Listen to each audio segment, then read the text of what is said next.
You're listening to Curated Consciously, your all in one platform for navigating and nurturing your conscious living journey. Why? Because diving into environmental justice comes with heartache and a lot of damn work. We gotta do it, but as a community, we can make the load a little lighter. Every week, we're bringing you stories, insight, and wisdom from a diverse community of leaders, activists, and influencers, helping you live a more holistic lifestyle that connects your health, wellness, and love for Mama Earth. This podcast is sponsored by Cause Artists, the world's #1 platform for social impact and innovation stories around the world. If you're looking to get inspired, hit us up at causeartist.com.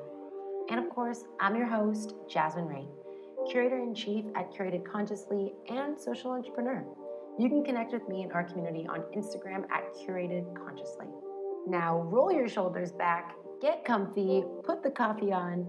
It is time to deep dive into some thought-evoking conversation, curated consciously. Deepti, also known as Minimal Girl, how do you define living a minimalist lifestyle? So I think the term minimalism just came out quite recently in the past few decades. But to me personally, I feel like minimalism is rooted in living intentionally or being conscious of our choices. And a lot of times we are influenced by just by the way that we are raised. So I was raised in a very middle class household in Mumbai. So I grew up watching people around me being very resourceful, being mindful of what they buy, and consume very consciously. And I think those things influenced me, but I never had a term for it until very recently. So I was officially a minimalist just a few years ago, but I think a lot of us have lived minimalistically for several years before that. I love that. I think there's always a trend around kind of our upbringing and how that translates to our lifestyle as we age, Yeah. and it's so evident, especially with individuals who practice minimalism or conscious living. It just seems to be so embedded in who they are as a person, just like they fully embody their core values. So I'm curious, in how that feels and looks for you now as an adult. What are some of the things that really helped you define, like, oh, I am living a minimalist lifestyle because of XYZ? Can you give us a few examples? Yeah, so I think earlier when I realized that the term minimalism would apply to me, I was looking at things from a very materialistic point of view as opposed to right now. So earlier I would try to buy things less often, I would try to buy the best things, I would take care of them. So it really was about things. But now it definitely is more about my emotional space. What do I allow to bother me? Who do I allow in my life? What things are okay to be around me? Like, for instance, I live with a family. Is it okay for them to not be a minimalist and me, not have too many things? Or do I allow those things to bother me? So I think I've moved on from being somebody who thinks or focuses on stuff and minimalism about stuff to minimalism about the mind and emotions. And that has definitely been something that was a big, I wouldn't say a transition, but it was a big realization that at the end of the day, your philosophy in life should really keep you happy and allow you to accept and love people around you. So if tomorrow my minimalism gets in the way of me being with my family, it wouldn't serve me, right? So I probably Mhm. wouldn't stay a minimalist for too long if it really bothered me and my relationships. But because it goes along with my family and it doesn't hurt or impact my relationships, it allows me to grow personally as well and get the best out of life, which is why I continue being it. And so that transition, I think, has been quite beautiful. The realization that minimalism is less about things and more about your inner work.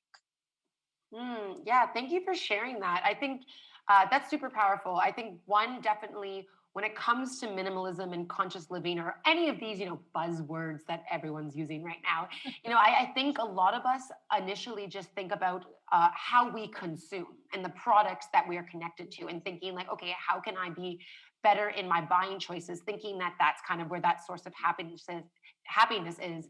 But in reality, Yes.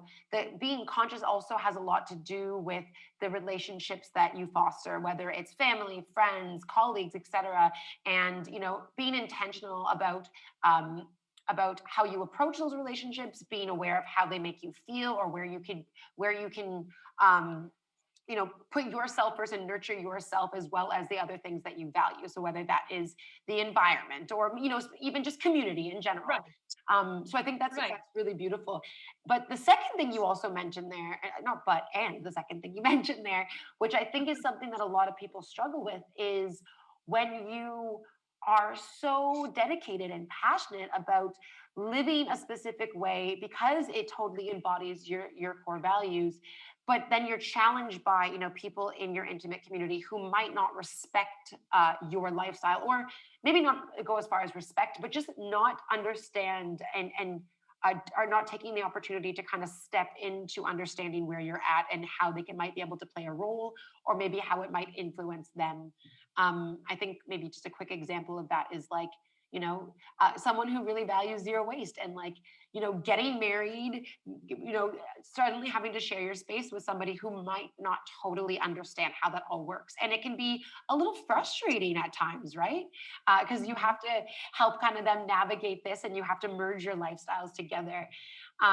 So it's really great that you're actually talking about the community aspect, because I think that's definitely a topic that when entering kind of the minimalist conscious living space, people forget, or they ignore and go right to kind of consumption habits. Yeah, I think consumption habits or mindful consumption, it's a good jump off point. It's a very good starting point. It gets you into thinking about your needs and your wants and knowing the difference and understanding yourself. I think a lot of times we use the word need, like I need a holiday, but really what we need is rest. So sometimes even the conscious use of words makes us realize and what minimalism means to us.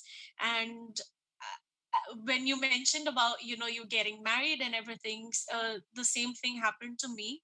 I was living by myself in my home and I was a minimalist, and then when I moved back with my family, and my family is not a minimalist, it has been a challenge because I see clutter around me. And it definitely is a challenge, but it's a personal challenge. This is not a group challenge. So what works for me may not necessarily work for someone else. I believe that minimalism is a personal choice and it's a personal philosophy, much like someone would choose to read certain books and not others, would prefer to be a vegan or not, for a whole bunch of reasons, right? There might be cultural aspects or religious connotations to it, so many different reasons that have influenced them to pick some things. So there really is no judgment there. Not to say that it's not a challenge, it is, but I take it in my stride. I try to take it in my stride and allow it to push my acceptance of things, as opposed to trying and push someone else into it, because then they definitely will not do it. If they really wanted to change, that change has to come from within. And it has not it, it hasn't even taken too long. For instance, I started making bioenzyme, I started composting, I started repurposing a lot of things that came into our homes, because Indian homes, any home for that matter, consumes a lot of plastic. A lot of our cleaning products are plastic, a lot of our foods are plastic. So I started doing some shopping for our house. I started repurposing the plastic containers that would come in. I started making my own things, cleaning products or even body skincare products. Started buying more local, and when my family realized that there is some value to it, they were not just encouraging me, but they wholeheartedly, um, joined in some of these practices. But at the end of the day, Jasmine, I honestly believe this is just for me. And if someone is Mm, influenced by watching me, that's great. But if not, it's a lesson for me to be more humble and more accepting, because it even took me several years to get here, right? It took me right. 30 years to get here. So why should I expect someone else to get it just because I saw the value in it? But I understand why someone would feel it, because I'm very passionate about these topics also, which is why I started my page, because I wanted to be in a like-minded community and I didn't have that in real life. So I had to build it virtually. Mm, So yeah. um, sometimes there is like that a tough choice. But I think it's doable. It's doable. I think slowly and steadily, family and friends, and it's tougher with colleagues because there is that work relationship, and Right. you can't cross certain lines. But I think it's easier with friends and family, and a lot of times now they definitely have started getting more interested. They ask me how to make certain things, so that move comes in slowly, and I think that is more sustainable. They'll do it for a longer time if they move slowly, as opposed to doing like getting into compost, it goes wrong, and then they never ever give it another chance. So it's okay. Yeah. I'm learning to accept that it's a slow change, and I'm learning to accept my discomfort that comes with accepting it. Yeah, and that's pretty big of you to also be so aware of that, because I think another challenge in regards to just the conscious living community in general is that, a lot of people approach it in this way where they're kind of shoving these like these new ways that people need to do things, and like That is the right word. yeah, they're just shoving it down your throat. And honestly, I mean, I've been guilty of it. I've totally been guilty of it. Like I remember during like a couple months ago, I still remember there was like these two young guys like at a veggie, like just getting at the vegetable stand, and they had brought a huge reusable bag, but they were still taking from the shop wallet like all of their subsidy in different plastic bags. And I was just like, Right. boys, like come on, like you already took the first step. Like why are you just failing so miserably? And it just made me realize it's like, okay, I cannot be this jerk who's just like constantly getting upset, because everyone's journey is at a different pace. And that's why Yes. I've actually that's why I fell in love with your Instagram, and that's how I found you. I just came across you randomly on Instagram, I think through the Zero Waste India hashtag, which is great for connecting with amazing people. And what Yes. I love about this, and also just in talking to you now, is it sounds like, you're very much like, this is who I am, this is what I do. And like, if you find value in it, like, please join in. And I think that's what's so powerful about your Instagram page and the education that you share, because it's not like you're not shoving any information down someone's throat, but you're also not treading lightly. You're very much like, for example, I'm going to just read the post that's right in front of me on my screen. Do you not deserve some of that kindness too? Like, that makes me be like, oh, okay, tell me more. Where are you going with that? Because it's not like, hey, like you need to slow down and take care of your mental health. It's like, hey, like, have you ever considered maybe you need to just like take rest, and that's like a revolutionary act in itself? And I think that approach Yeah. is so much more mindful, and actually helps nurture people in their journey. And I would love to know more about kind of your journey in coming to social media, because you have this like scientific background, and now you're working more in digital marketing, helping brands kind of scale with their social media um, presence. And I'd love to know kind of how Right. this all came together to form the Minimal Girl blog. Yeah.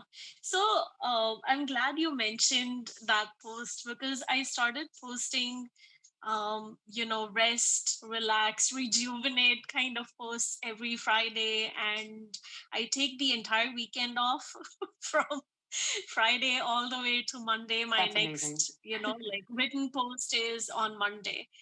And the reason I did it is because I had to set an example for the clients I work for. These are, like, these are women warriors. They really are like one woman armies. They're running businesses. They're, spearheading their lives, their initiatives, NGOs and things. And they really are, doing this full throttle, like they're not taking a break. And at the same time, they put a lot of pressure, or maybe a lot of pressure is put on them unknowingly, because they don't want to consume anything that's convenient. So for instance, I recently had a conversation with a friend, and she's a ecopreneur herself, and she said, I'm PMSing and I really want a bar of chocolate, and I know I shouldn't have it. And my heart just went out to her. This is Aw. a woman who's put everything, in her life toward her work and her family, and she wouldn't allow herself that one kindness when she is clearly struggling. And I think that post was inspired by that conversation with a friend, where I said, eat that bar of chocolate. you know I because love it. she's so kind and she's so nice, and I just had to put it out there. So I do kind of remind people through my Instagram to be kind to themselves, to take that break, and ask for help whenever they need to, because I think that is very challenging for entrepreneurs. And it's very important also to be very easy on yourself, because we put so many rules, like sometimes it is also an egocentric choice, because you've labeled yourself as a zero waste person. Now you no longer can allow yourself to fail, because your identity is now solely um, tied up with zero waste. So if you buy something that is in plastic or inherently wasteful, you have kind of failed. It becomes a personal failure. And I just want to remind everyone that it is not. We're all human, our journeys are different, and we want to see everybody, you know, um, stay happy and be healthy and keep moving in this journey for a very long time.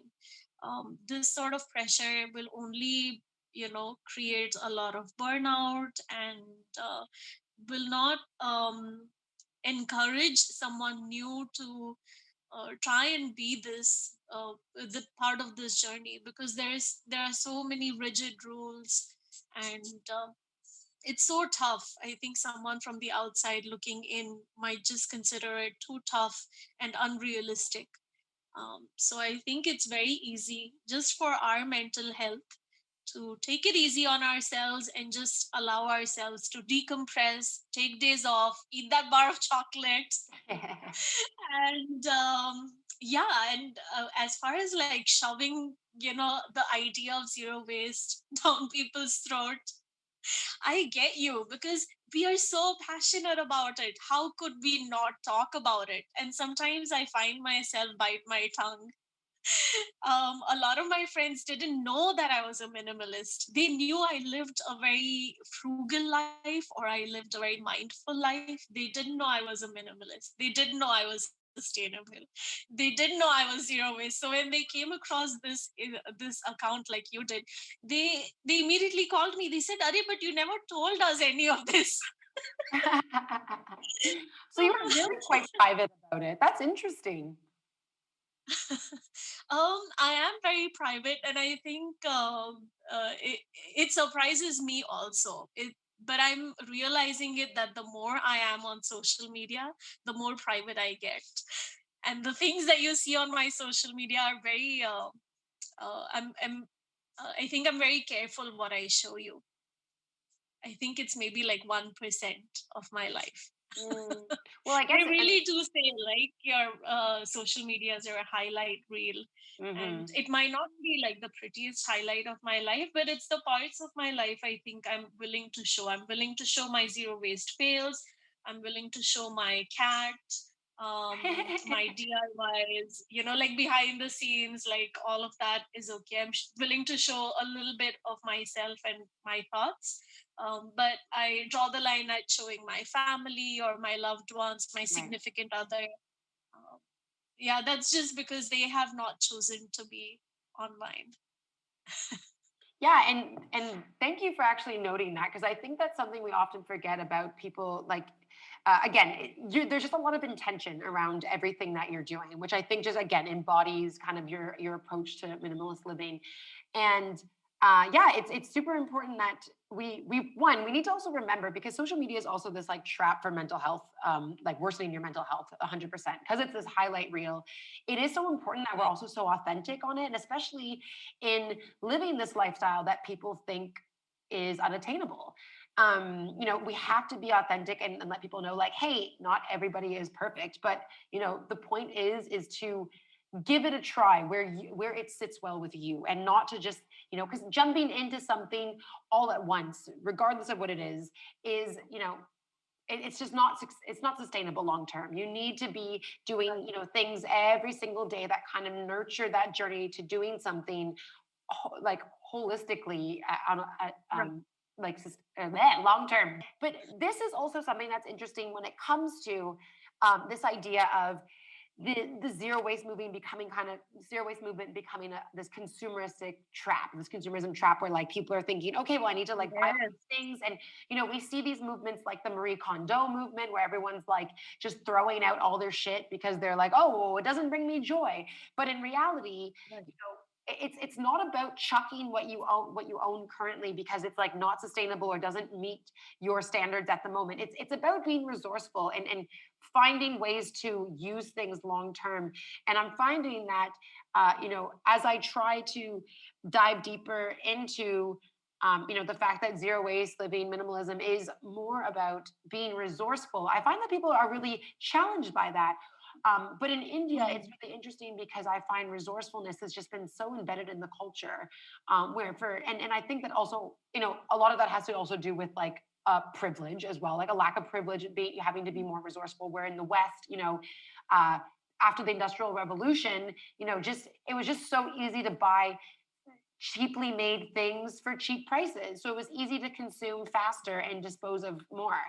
And I'm just curious in terms of your thoughts around how, conscious brands are approaching uh, this this issue around conscious living, where it's like we want to provide people with the right resources and tools to live more sustainably, but we also don't want them to just completely chuck out everything that they own in order to start a fresh conscious living lifestyle. Do you know what I mean?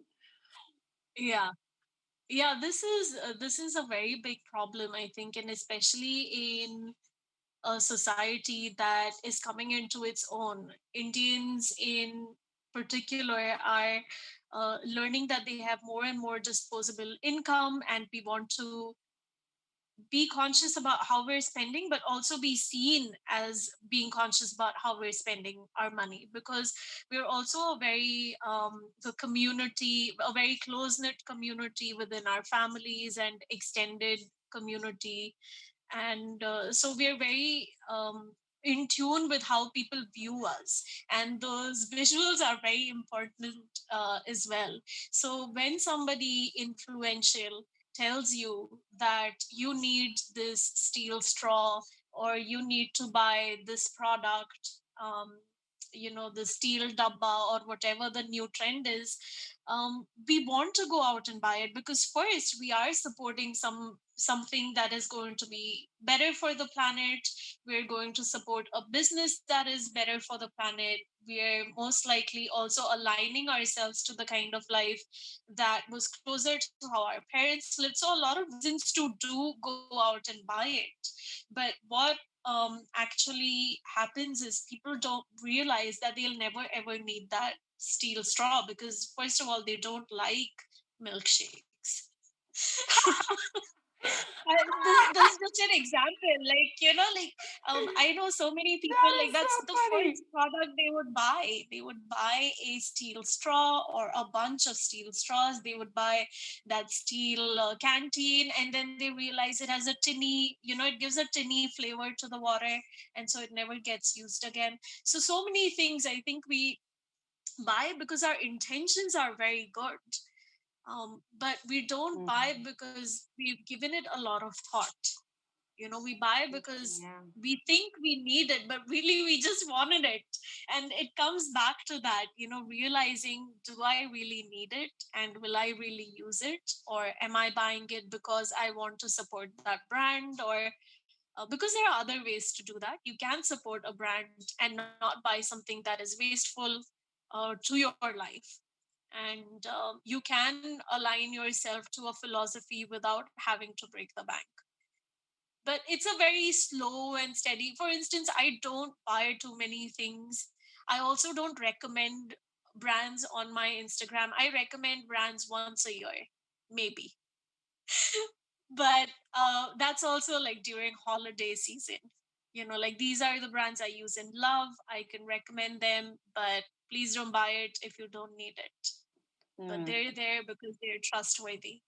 But other than that, I hardly ever recommend brands, not because I don't believe in them. There's beautiful brands out there who do a lot of closed loop work. They do a lot of circular economy. They work with locals, and they work with underprivileged women. They improve skill development in niche communities. So there's a lot of beautiful brands out there that I would love to recommend all the time. But um, I believe that people are intelligent, and I would like them to make that decision themselves, to do that research themselves. Because for me, it might be important that I buy local, but for someone else, it might be more important to buy plastic free. So I really cannot, honestly, in good conscience, I cannot uh, keep recommending things just based on my likes and dislikes. It doesn't work. And at some point of time, the Indian consumers on social media will realize it, that influencers are at the end of the day trying to make a living. And when they do get paid sponsorships, that this is part of their job. They're not doing it out of any malice. They're not doing it because they want to waste their money. They're doing it because they would like to make a sustainable earning for themselves too. So it's a little bit of that, trying to think for the content creator. And it's also a lot of thinking for yourself, like, does it really work for my life and me personally? That is so powerful. That last line you said, I couldn't agree more. I think we often, again, but this is a consumeristic trap. Like we just get sucked into these Yes. ideas, being like, oh, I really want that. I need it, and you've convinced yourself you need it, but in It's reality, such a quick fix. yeah, I get this absolutely. straw and I was zero waster myself. Yeah, yeah, and I think you're right. Like there is a lot of good intention behind these purchases, especially more of like the millennial community is making. However, definitely, there still needs to be a good check in with like your critical thought and be like, hey, like, do I really need this? Or like, is there an alternative way for me to approach this? Or like, do I actually like milkshakes? I think that's hilarious. That's it is really important. And and I think that the millennial community, maybe I don't know, maybe us and Gen X or those young guys. I never remember what generation they are, but one of the things that I have noticed is that I think because we're just consuming so much media now, and Mhm. it's just so overwhelming that somehow there's half of us that I think have like cracked and realized like, oh, like I am being sold to constantly. Like I need to shut my brain off for most of this. But then there's another half that's still really, really absorbed in it and doesn't know really how to step away from the ongoing, like, you need to get this and throwing ads at you. But and I think that kind of leads back to kind of the whole idea of stepping into a more minimalistic lifestyle, and really honing in on your individuality, and critically thinking about where you're at and what you need. Um, because when that consciousness happens, literally internal consciousness happens, then we can start to make better decisions for ourselves, and buy things that we do only need. And yeah, we can still spoil Yeah. ourselves once in a while. Like, I have definitely made myself feel very guilty before buying something that I knew I didn't need. Mm. And then it becomes a strain on my own mental health, where I'm like, okay, Jasmine, like, you don't need to take yourself so seriously right now. Like, not everyone is perfect. It's okay. But definitely those things definitely haunt me. And it sounds like that's something that you might have experienced as well in the past, with just like even your choice of career and moving out into more of like a marketing role, and just thinking like, okay, what do I need to do right now to feel good about myself, even if it's something that maybe someone else might not think is the right decision for me. Where do I make a decision that's best for myself, regardless of interference? So that's it's still a journey, I think, no matter where you are in your conscious living journey. So Yeah, and not just living consciously. I think life in general will throw a lot of curveballs, and everything that you choose will have its challenges. Like life is hard, right? Like whether or not you choose to make it hard, it's going to be at some point or the other a tough choice between, do I buy this thing that I may not need, versus I buy it and then I regret it. Both things might make you feel bad, but you have to choose between the two. And it takes a while. I've realized, and it's only because I studied marketing and I am a marketing person myself, so I can say. So I can say this with some conviction, is that we sit in boardrooms and make these decisions based on decades of data. We know what will make you buy. We know it. We know the psyche of the average consumer. We know the psyche of a niche consumer. We have run test polls. We've done all those all those things that will give us the data that will help us sell you these things easier.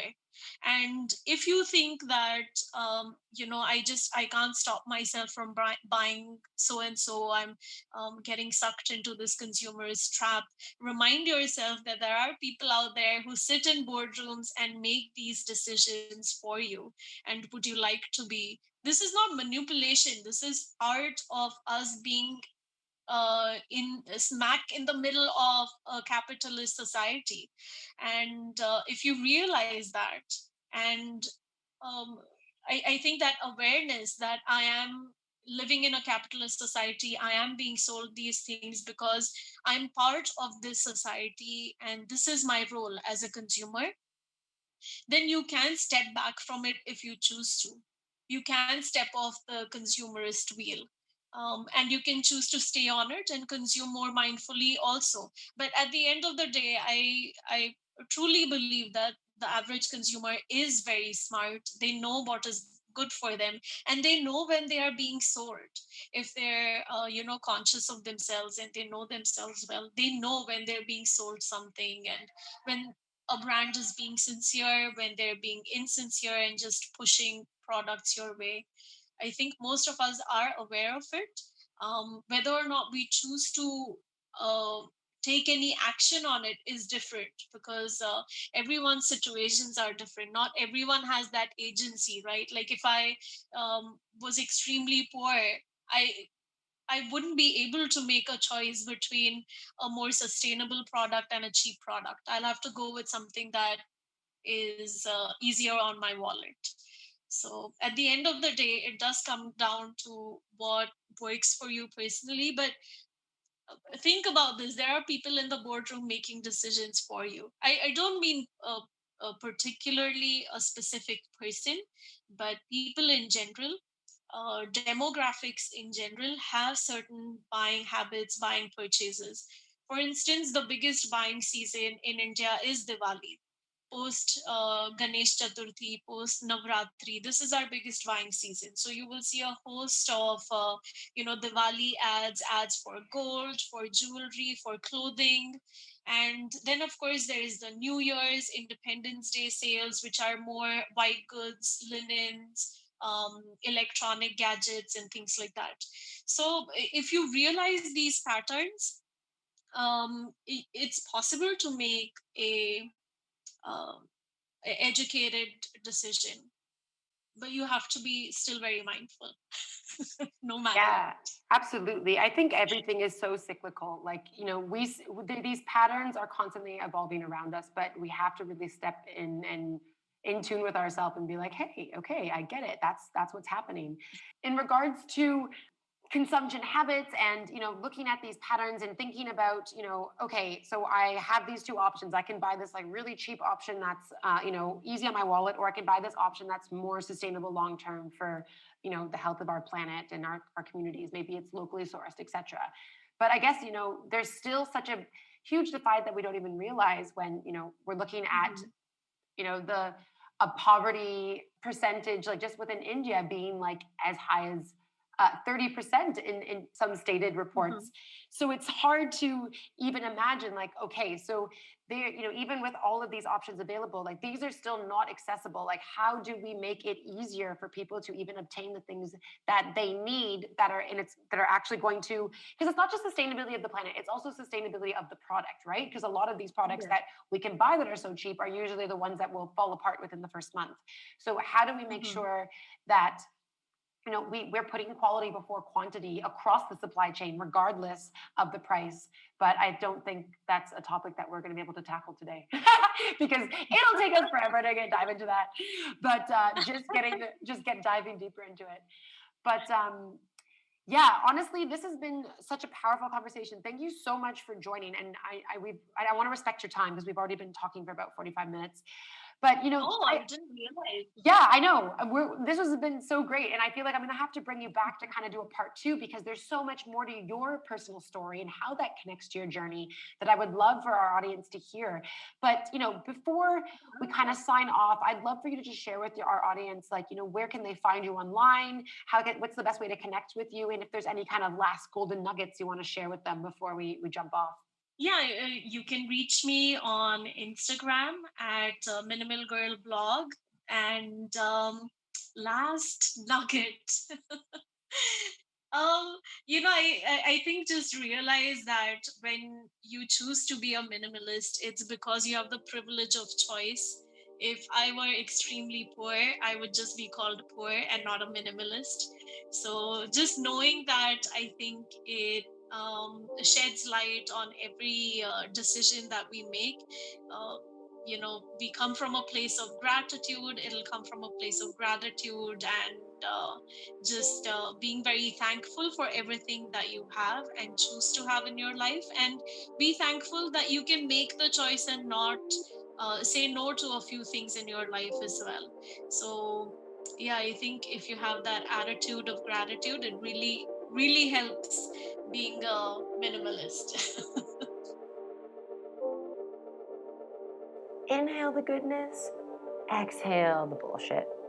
Thank you for listening, and thank you for doing the work.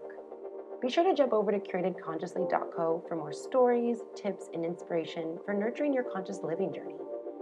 And be sure to follow along on Instagram at curatedconsciously.